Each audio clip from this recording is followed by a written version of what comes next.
Hari ini ditugaskan ya seluruh anggota DPRD oleh pimpinan DPRD untuk mengikuti kegiatan Forum Perangkat Daerah, yaitu bagaimana merumuskan dan merencanakan anggaran untuk 2027, terutama program-program yang tepat, yang kemudian bisa dirasakan manfaatnya oleh masyarakat. Nah, seluruh anggota DPRD diturunkan ke setiap OPD ya, untuk menjadi narasumber di sana, didengarkan pokok-pokok pikirannya, seperti apa DPRD mencermati program per program di tiap OPD untuk tahun 2027.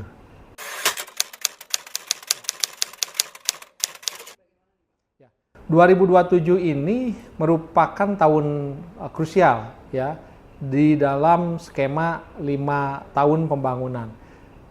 Itu masuk dalam program Sumedang RPJMD ya, yaitu kaitan dengan Sumedang Mandala, di mana untuk tahap 1 ini diawali dari 2025 sampai dengan 2029. Artinya program-program yang dilakukan di dalam tahun anggaran 2027 itu akan sangat berpengaruh dan menentukan untuk tahap berikutnya, yaitu pelaksanaan di 2030 sampai dengan nanti ujungnya 2045. Bagaimana target Sumedang Mandala ini bisa terwujud ya.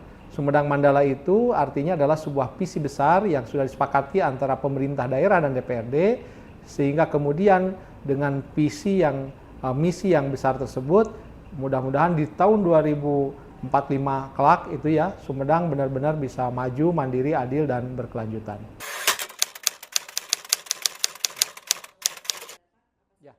Untuk prioritas di 2027 terutama ya, itu lebih bagaimana kita juga masih menitik beratkan kepada beberapa hal. Yang pertama, fokus kita adalah pengentasan kemiskinan.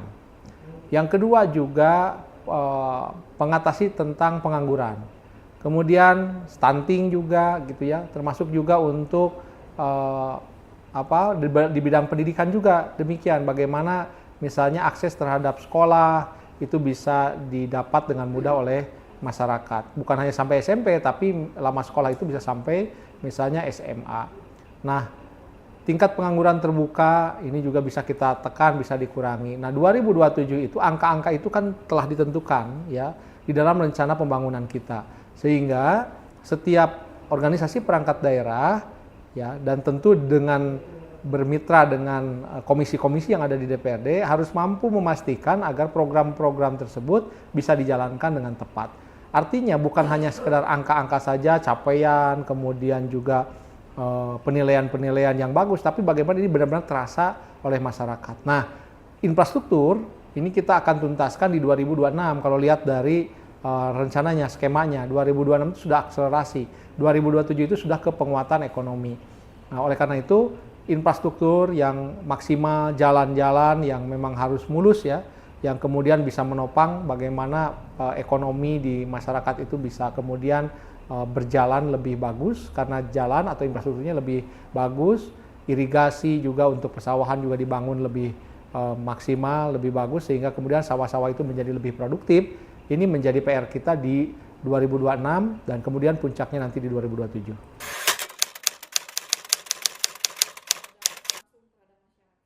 Khusus dengan program Sumedang Membumi, saya pikir ini program yang tepat ya untuk kemudian disabiwirhijikan, bukan hanya oleh pemerintah daerah atau oleh perangkat daerah ataupun oleh ASN yang jumlahnya hampir 15.000 lebih, tapi juga ini menjadi pemahaman yang sama, gerakan yang sama, seirama di masyarakat. Program Sumedang Membumi ini terutama dengan Kadele, Karasa, Karampa ya, kalau dilihat dari paradigmanya adalah bagaimana kita ini berpikir berorientasi misalnya terhadap hasil. Setiap program itu dirasakan oleh masyarakat. Kita ketika misalnya pemanfaatannya lebih kepada memperbaiki jalan, dan jalan itu dinikmati oleh banyak orang, jalan mulus itu dinikmati oleh banyak orang, maka mungkin kepuasan kepada pemerintah juga lebih tinggi, kan gitu ya. Karena dinikmati oleh banyak orang. Kita tidak bisa memuaskan semuanya, semua masyarakat, tapi masyarakat yang lebih banyak kemudian kita puaskan, hasilnya pun dampaknya akan positif kepada masyarakat. Nah, Sumedang Membumi ini harus diakselerasi kalau menurut teman saya, dan harus berorientasi. Yang pertama, ada paradigma namanya bagaimana berorientasi hasil. Berorientasi hasil itu artinya setiap program itu benar-benar kerasa, kadeule, karasa, karampa ke masyarakat. Yang kedua, orientasi lapangan.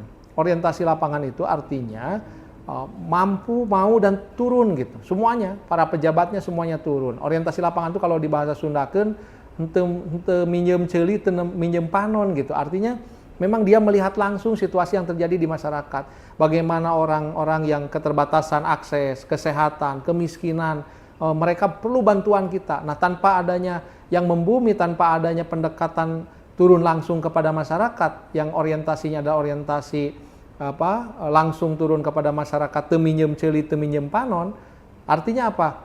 Kita sulit membuat program-program yang tepat. Tapi kalau kemudian kitanya rajin turun, pemerintah daerahnya turun terus, dari selain bupati ya, para OPD-nya turun bekerja lihat di masyarakat, maka saya pikir hasilnya juga akan maksimal. Kemudian paradigma yang ketiga, orientasinya ada kecepatan, ya, poktorolong, mencek bahasa Sunda nama. Poktorolong itu apa? Ketika kita sudah melihat langsung, sudah merasakan langsung, sudah mendengar langsung, maka kemudian dengan cepat kita lakukan langkah-langkah. Lamun aya jalan bolong, ulah nungguan heula 5 tahun kakara diperbaiki. Kalau jalan bolong itu bisa kita perbaiki dengan unit reaksi cepat, maka kita cepat perbaiki itu. Nah, kemudian ketika sudah dipercepat diperbaiki, maka kemudian tidak menunggu 2-3 tahun yang akhirnya jalan tambah rusak. Kalau ada orang miskin, orang yang terbatas ya, keterbatasan secara ekonomi, dia berada dalam garis kemiskinan, kemudian kita lihat langsung, kemudian cepat ambil kebijakannya gitu. Nah, kecepatan melayani masyarakat, kadeule, karasa, karampa, kemudian teu minjem ceuli, teu minjem panon, kemudian poktorolong, itulah yang kemudian bisa menghasilkan kepuasan masyarakat. Dan ingat, Teh Pipit ya, 2027 itu puncaknya sebenarnya dari pembangunan Sumedang. 2027 itu berada di tengah-tengah antara 2025-2026, kemudian 2008-2029. Artinya, kalau hari ini masih banyak komentar-komentar negatif terhadap pelayanan masyarakat yang dilakukan oleh pemerintah daerah, termasuk juga oleh kami di DPRD, kami masih bisa melakukan introspeksi diri, masih bisa melakukan refleksi. Begitu masuk ke 2027, semuanya harus sudah memperbaiki diri. Makanya kemudian, karena mitra Komisi 1 ya, yang saya pimpin itu ada bermitra dengan BKPSDM, ada 15.000 pasukan kita, tanda kutip ya, yang ASN-nya baik PNS maupun P3K-nya, P3K-nya terbagi dua, ada paruh waktu, ada penuh waktu. Mereka harus benar-benar melakukan berbagai lompatan, menerapkan reformasi birokrasi yang ada. Apa reformasi birokrasi yang ada untuk tadi bisa mewujudkan Sumedang yang membumi? Pertama, tadi, lakukan upaya-upaya yang awalnya biasa-biasa menjadi luar biasa. Dari yang digital, dari yang manual ke digital, dari yang biasanya bekerja masing-masing menjadi bekerja lebih berkompak ya, yang egosektoral menjadi gabungan, keroyokan, dan itu lebih bersama-sama. Kemudian dari yang zona nyaman ke zona yang kompetitif, dan yang paling penting juga dari yang tidak ada inovasi ke inovasi. Nah, peralihan mental, mindset di birokrasi itulah juga akan berpengaruh terhadap penggerakan tadi Sumedang membumi, karena ujungnya adalah pelayanan kepada masyarakat. Masyarakat terpuaskan. Kalau sudah masyarakat terpuaskan, ya itulah tujuan kita membuat visi dan misi. Kira-kira begitu.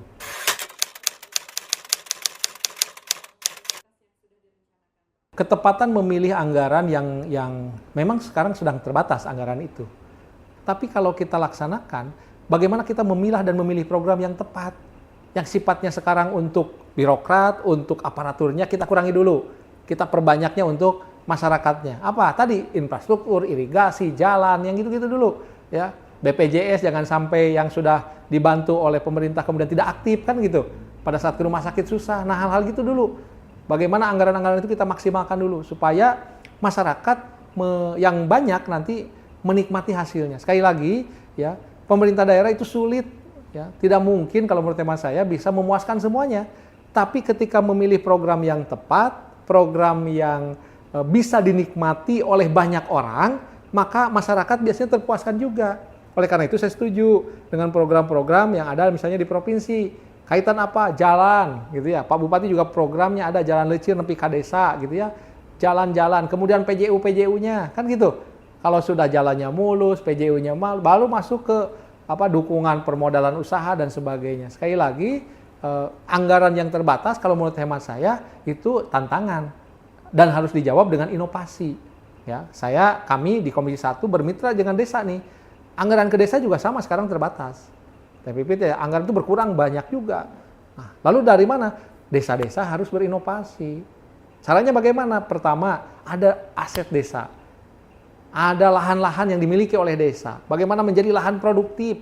Ya, dibangun, dikembangkan untuk pertanian. Pertaniannya kemudian bisa menjadi bagian sistem dari pemasok misalnya untuk MBG. Kan bisa seperti itu. Koperasi Desa Merah Putih misalnya. Nah, ini kan bisa dilakukan. Sehingga ada inovasi tadi itu. Dalam reformasi birokrasi yang dicanangkan oleh BKPSDM, ya, salah satunya adalah inovasi tadi. Dari yang minim inovasi ke yang banyak inovasi. Inovasi yang banyak itulah yang kemudian akan menjawab keterbatasan anggaran. Sudah merancangnya tepat, menganggarkan yang penting-penting dan mendesak dulu, setelah itu kemudian ada tambahan-tambahan pendapatan dari inovasi yang dimunculkan. Gitu.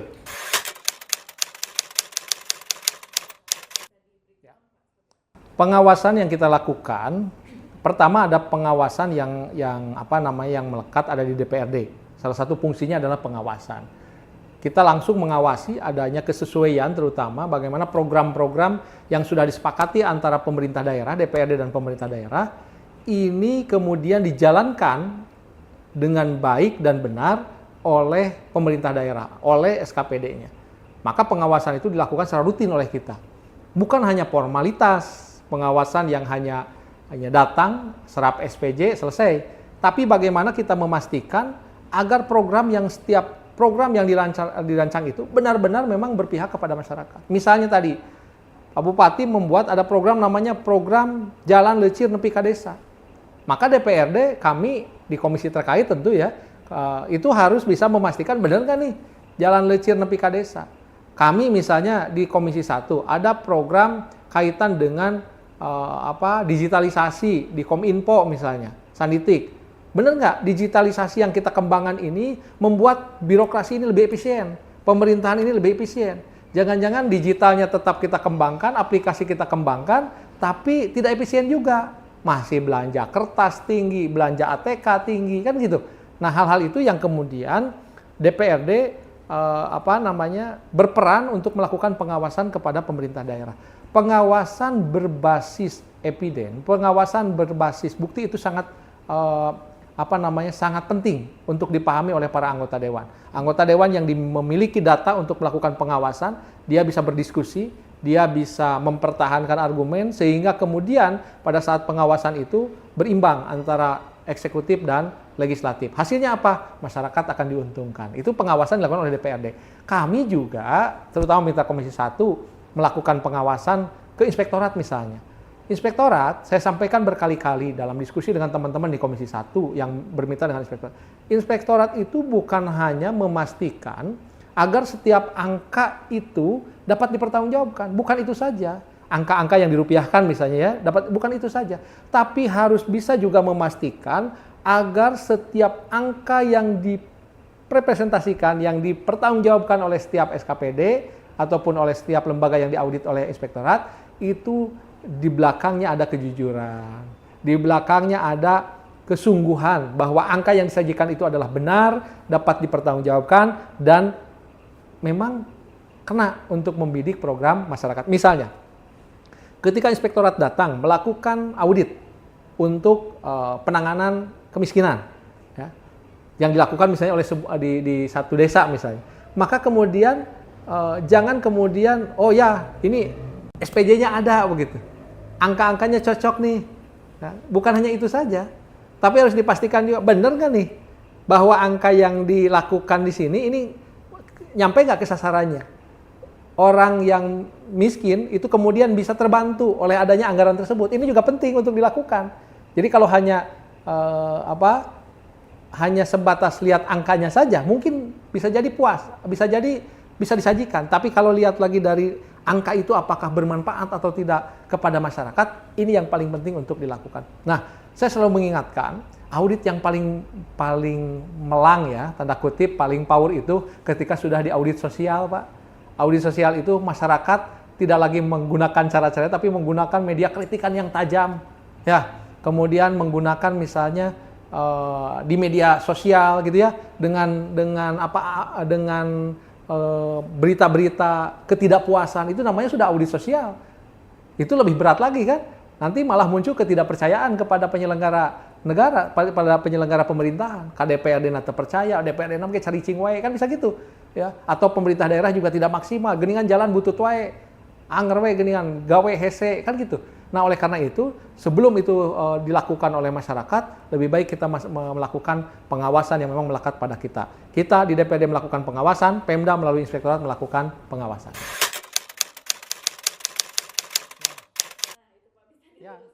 Ya, dan tidak memang itu faktanya begitu. Ngapain musrenbang merencanakan yang jadinya ngerencanakeun A nu ngajadina B. Irigasi pada saat musrenbang dari periode saya jadi anggota dewan misalnya sampai periode kedua anggar we irigasi itu teka benerkeun. Ya, itulah yang harus dijawab. Memilah dan memilih itulah Baperinda ya. Saya kan pada saat musren itu didampingi itu oleh Baperinda. Saya selalu katakan tugas Baperinda itulah tadi kalau membuat namanya Sumedang Membumi, maka harus dipastikan program-program tadi itu yang direncanakan oleh masyarakat dan dianggap tepat itu harus bisa diwujudkan. Itulah disebut dengan Baperinda yang membumi. Itulah yang disebut dengan DPRD yang membumi. Jadi membumi itu bukan hanya pakai tangan 3 jari lalu teriak-teriak Sumedang Membumi, bukan begitu. Tapi bagaimana dipastikan agar setiap program itu dapat dipertanggungjawabkan. Baperinda dalam perencanaannya, pasti nggak nih semua OPD ini bisa melakukan hal itu. Inspektorat dalam pelaksanaannya, Bapenda, BPKAD pada saat pembayarannya. DPRD pada saat itu dilaksanakan semuanya ketika sudah kontrak menjadi APBD. APBD-nya adalah APBD yang pro rakyat.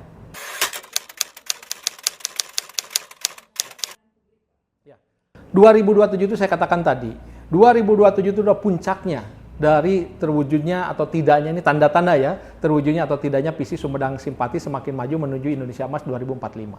Oleh karena itu semua harus bergerak sama.